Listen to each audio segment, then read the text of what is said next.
And let's go into the mirror. So let's do a mirror feature first. So here we have our sheep, and we want to mirror this on this side over here. Way you can do that is to go either to your mirror tool here or underneath the patterns.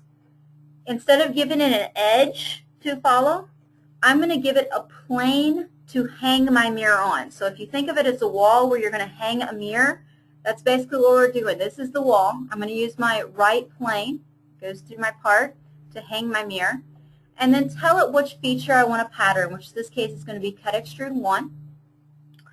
And I choose my geometry pattern again. Everything else is the same, except you're going to notice you do not have instances to skip or instances to vary. And that's because they assume if you want to mirror it, you're going to click on it. You're not going to click on anything you don't want to mirror.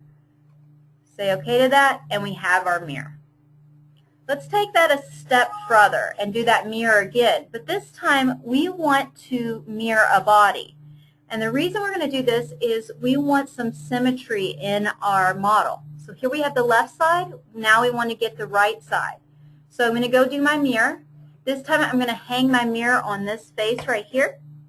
And instead of going through and choosing every single feature in the model tree, which lots of times does not work, I'm going to say I want to mirror a body. So I come in here and activate the body, and then you can choose anywhere on the screen. You'll notice I can merge these solids together. If I merge it, I'm going to end up with one solid body. If I uncheck Merge Solids, I'll end up with two bodies that are separate. If you were working with surface modeling, you could choose to knit the surfaces together if you wanted to. In this case, we'll say OK. You'll see I have one solid body with my left side and my right side.